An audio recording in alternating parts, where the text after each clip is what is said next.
This is the University of North Dakota's pre-commencement show, Celebrate Achievement. For the next 50 minutes, we'll take you behind the scenes of our commencement activities as we celebrate the achievements of today's graduates.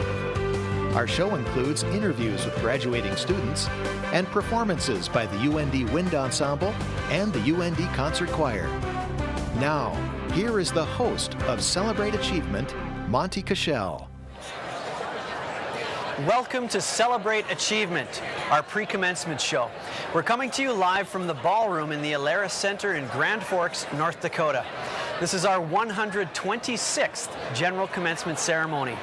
UND holds commencement ceremonies 6 times a year, and this one is our biggest. This room will soon be filled with hundreds of students who will walk across the stage to become graduates of the University of North Dakota. One student who will cross the stage today followed a rigorous schedule. Let's go inside UND to see her story.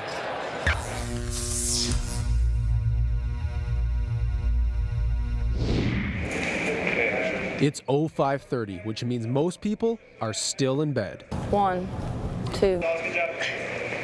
Come on, you got it. Pick it up. For Annika Johnson, her day has just begun. Many females can't see themselves doing something like this. I mean, it definitely is a growing experience. 47, 48. Annika is a senior in the ROTC program at the University of North Dakota. She has all the characters that we look for, to lead soldiers, so she will have a great future. Very passion and drive, you see it in everything she does. Of course I love flying.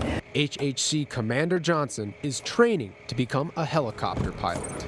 Once you can get up there, you kind of just feel like nothing else matters. Annika says the sensation you get while hovering in the sky is breathtaking. I mean, you get to look down at the world, you get to look down at the people and the things that God has created and that man has created. In addition to her love of flying, Annika has another reason for wanting to serve. My brother is very dear to my family, obviously, and to me, and I didn't know if he was alive or didn't know how he was doing, whether he lost his limbs, whether he couldn't see, I didn't know.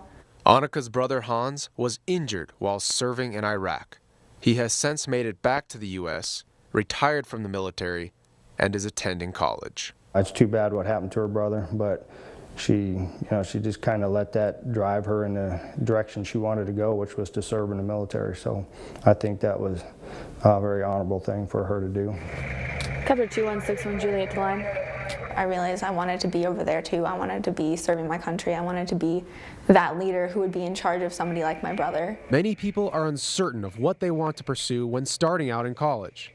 For Annika, it became clear that her destiny was to serve her country. For Inside UND, I am Corey Robertson.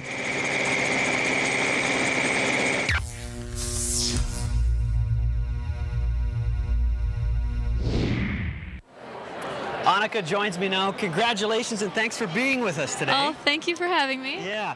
Well, Annika, I talked to you earlier, and when you found out about your brother, he was injured overseas, you were only 15 years old. So as a 15-year-old, how did that change your perspective?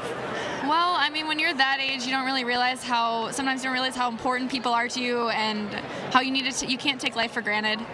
So mainly it just opened my view to how important family is and friends are, and being able to tell everybody that you love them, every single day, so they know that. So, it really changed me that way, and realizing the importance of our military and our service people and how we need to thank them consistently every day. Well, now's a good time to do that. I know your brother's here today. Yes, he is. And there's a lot of other service members in our audience, so if we could just take a quick second here to thank them with a round of applause, that would be great.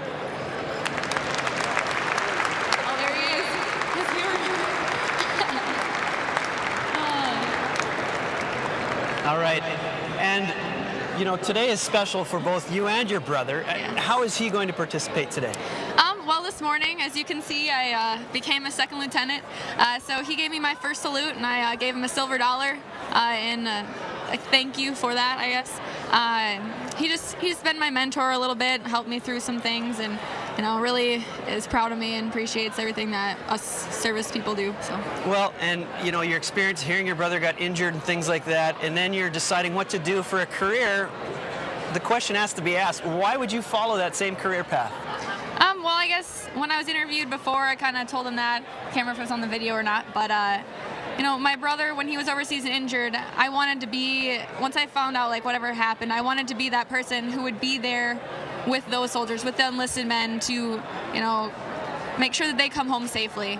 So that was my main goal, was to become an officer. I guess I didn't tell my family right away until I kind of got later into high school what I wanted to do. Well, and what did they think? What did your family think? What did your parents think about that? Well, they're proud of everything I do. I know my mother and father worry sometimes. They had my brother over there, and it was scary. Well, what did he think when you told him you were going to be doing this? Oh gosh, that was a while ago. I remember. He's proud of me now. He loves me as much and more as he did before. So I think he's just proud that I'm serving where he was and being able to do that. So. Well, today is a special day for you. Do you have a message for your friends and family? Yes, I want to thank everybody for being here, celebrating with me. My family, Justin Ewert's family, my boyfriend, and my grandfather especially. He's been such an inspiration to me, and throughout my entire career here, flying-wise, he's a pilot as well. So transitioning to helicopters from his airplane life, it's been a crazy ride, and I just wanted to say, where do I look to say thank you and salute? Right there, you can salute. I want to say thank you, Grandpa, for everything you've done for me. This is for you.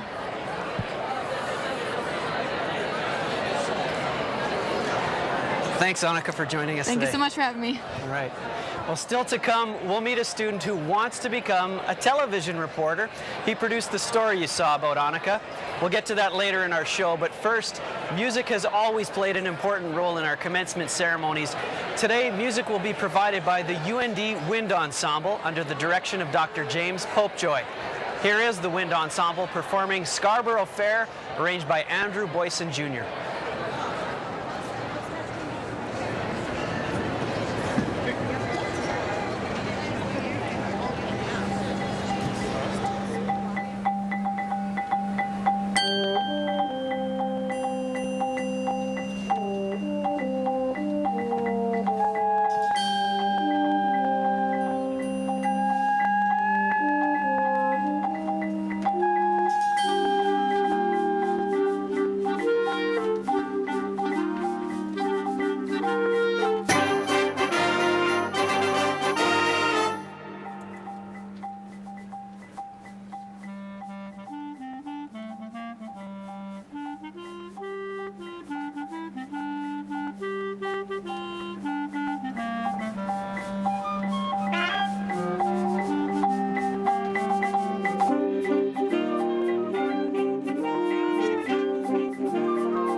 Robertson will be graduating today. His goal is to become a television reporter, and he produced our Inside UND story about Annika Johnson.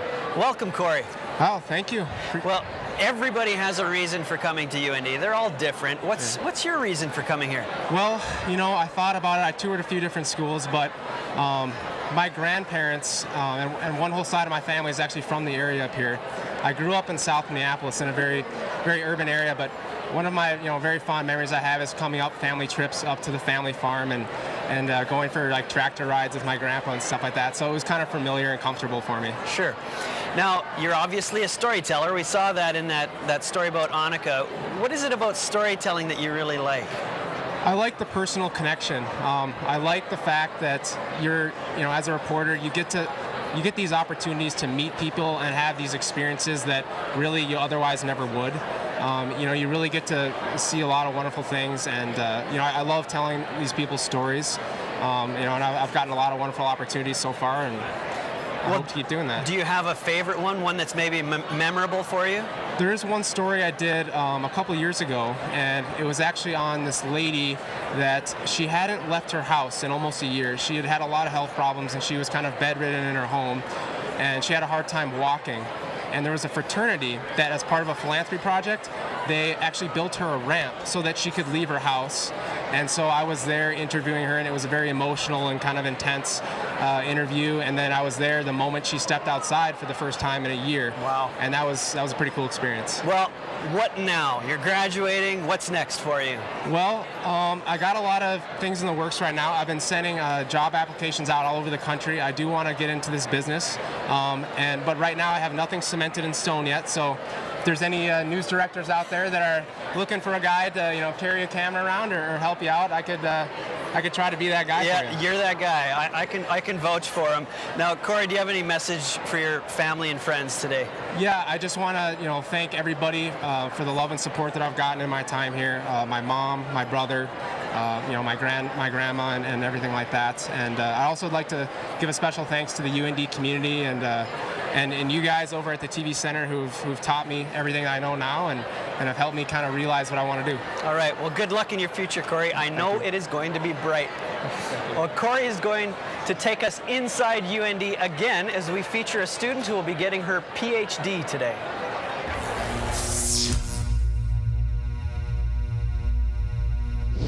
That tells us that long-term potentiation is enhanced in these CAM alpha-1A adrenergic receptor mice. Health has always been a really big attraction to me. Brianna Goldenstein is graduating. So how did I test this hypothesis? From the University of North Dakota. I'll be getting my degree in pharmacology, physiology, and therapeutics, my PhD. Some people have a cabin. Brianna has her lab.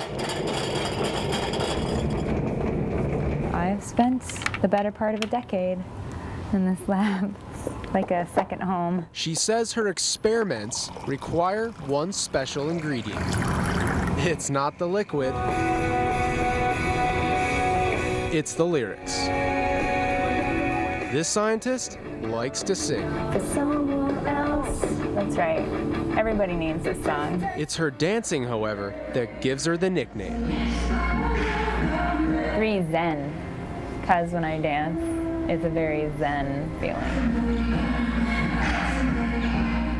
Doing the things you love outside of work help you stay connected to your passion. More than 1,000 graduates will walk across the stage at UND's spring commencement. This is my manuscript. It's all the work I've done. One wonders if Brianna might bust a move when it's her turn. I'll probably be thinking, don't trip. Brianna says she has discovered herself at this university. It's that everyday connection with these great people. Life experience is something Brianna pursues. Like most graduates, she is looking forward. I will be moving to Montreal, where I have a postdoc at the Centre Recherche. She has called this university home for almost a decade. If I could sum up my experience at UND in one word, it would be grateful. The people that I've met here, they change your life. A big life change can mean the end of one chapter. For Brianna, it sets up the beginning for another. I'm Corey Robertson for Inside UND.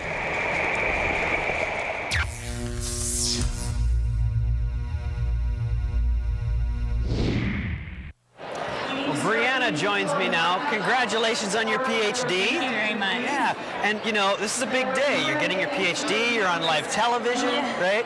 Well, one thing we learned from that story is that you're doing a lot of research and academic type things, but you're also having a lot of fun. Yeah. So why do you think that's important to mix those two things? I think it helps you keep your focus at work. It helps you be a better student and a better person, more well-rounded. All right. Well, and then also, you spent 10 years, you were saying, in that lab, right? Yeah. What is your best memory of the lab? Oh my goodness, there are so many. Some of the late nights doing experiments into the wee hours of the morning, listening to music and, you know, getting to know my lab mates better. Yeah. All right. Now, I heard a little bit about what you were studying, but I didn't really understand it. For the lay person, could you explain what you studied? Okay, so I study learning and memory in the brain, and specifically a process called neurogenesis, which is the birth of new neurons in the brain, and then how a specific receptor called the alpha-1A adrenergic receptor affects that process and learning and memory. All right. And now the next step is you're going into a different country, Montreal. Yes. And what are you doing there, and why is that the logical next step for you? Most graduate students, after they graduate in research, they go and do a postdoc in academia, and it further strengthens your research techniques. So most people do a couple of years of a postdoc. Okay. Well, we'll give you an opportunity now to say whatever you'd like, some sort of a message to your family and friends that are here today. Well, I don't even know what to say, but thank you for supporting me all these years and being there through the good times and the bad, and being here today to celebrate with me. All right. Congratulations, Brianna, and good luck as you dance across the stage today. Thank you. All right. Well, we look forward to you walking across this stage today. And today we celebrate the achievements of the class of 2014. Today's graduates will become part of the rich history of the University of North Dakota.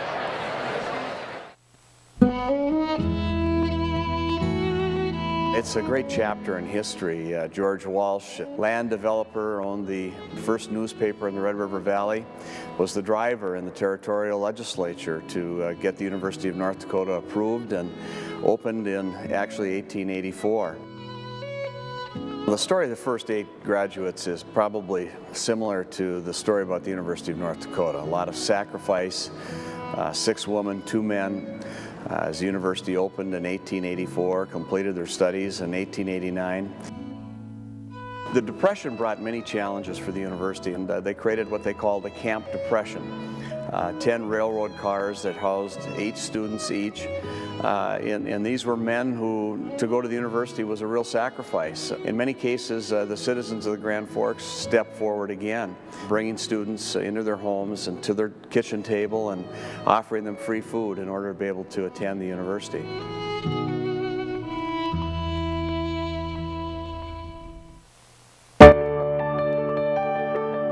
The reason I'm doing this now before the beginning of class is because we're going to let it melt. I think that students probably learn the most when they're involved. So when they go out and find their way in the world, when they get that job, they know what to do. The professors are here to help them get that knowledge, to help them get the aha moment. If you do that 4 times, if it's really coming down heavy, and this is part of the advising process, is picking out classes, you know, following the curriculum.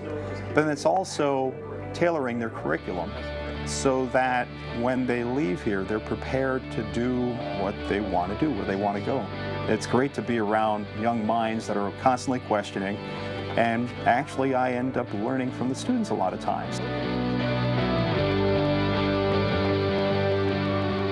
There's something about driving down University Avenue and seeing the fraternity and sorority houses and knowing that those have developed along with the academics. It really is just that smaller way to get connected to campus and have those close interpersonal relationships. I don't think we really have an academic learning experience and a student organization learning experience. Those experiences become one UND experience. Not getting involved means that you've kind of missed out on this unique aspect that is the college experience. It's a tremendous learning opportunity.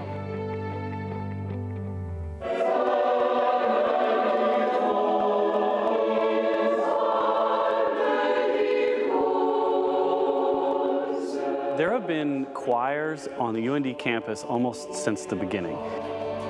The history behind it, it really enriches their experience at UND, and it makes them feel a part of, not just that I go to school here, but that I am actually a part of UND. And that, I think, is really meaningful. I love to be able to make those connections with our students, and I think it makes the process of being in the concert choir and the process of going to UND so much more rich and meaningful. What you do is you get into a room together with a bunch of people and you do something and you're all pulling in the same direction. Experiences like that are so important to us. It's what makes being alive valuable.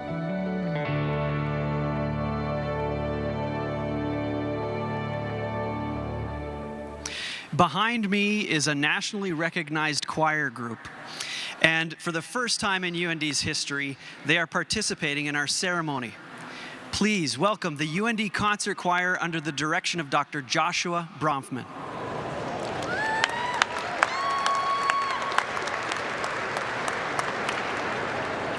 Rejoice in the Lord, for my soul shall exalt in my God, for he has clothed me with the garments of salvation.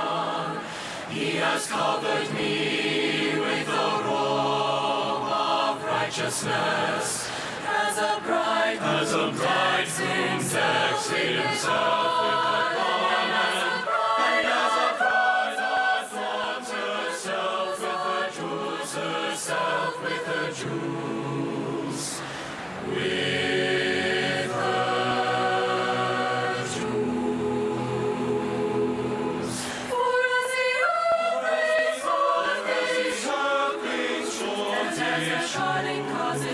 and as a garden causes water, so makes it to spring up. So the Lord God will cause righteousness and praise, will cause righteousness and praise to spring forth, to spring forth, to spring forth, before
Michael Munchow. Michael Munchow is part of the choir group today, and you're a busy guy because what were you doing right before you were singing? Actually, I'm also in the wind ensemble. I play tuba, so I get to be in both groups. It's really fun. So you sprint from one side to the other side and do your job. So you're in both of these groups. You would assume then that you are a music major. You might assume that, but actually what I've followed is a French degree, so that's what I'm finishing with. Okay, so how rigorous are the schedules for these groups? Well, rigorous is a difficult word because we have a lot of fun. As far as time goes, in each group, 5 times a week for concert choir, 4 times a week for wind ensemble, amounting in about 12, 13 hours per week. But it's a lot of fun, so we enjoy it.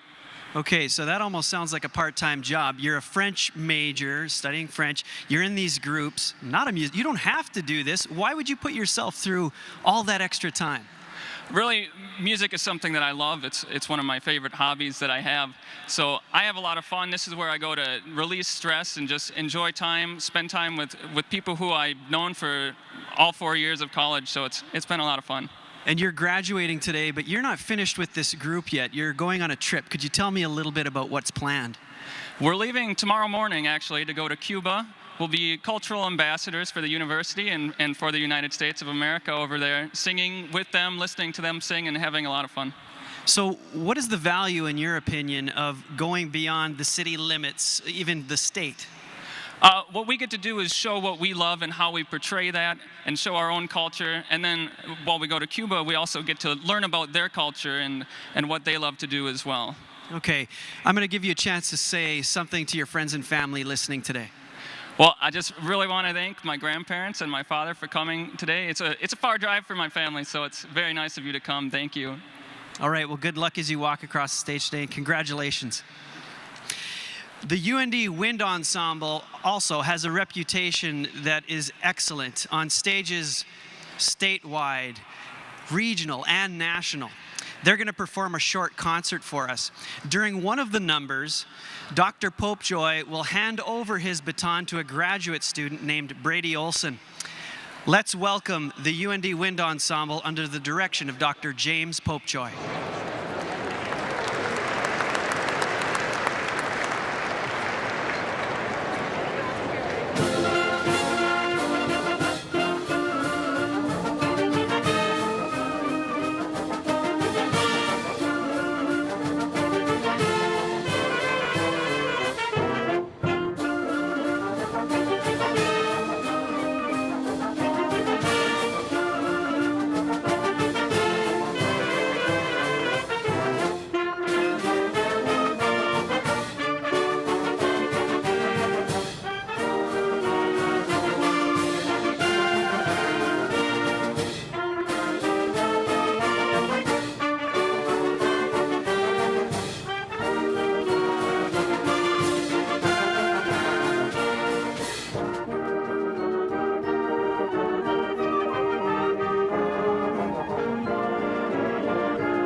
Back in the ballroom at the Alaris Center, students are lined up now. They're getting ready to enter the auditorium for the ceremony. In just a few hours, these students will become alumni of the university. The spirit of today's ceremony is one of achievement, celebration, and possibilities. People connect with UND through their personal experiences. We've tried to capture that spirit in this next video.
That wraps up our show, Celebrate Achievement. In just a few minutes, our ceremony will begin. We ask that you stay for the entire ceremony to honor all the students who will walk across our stage today. From the Alaris Center in Grand Forks, I'm Monty Cashel.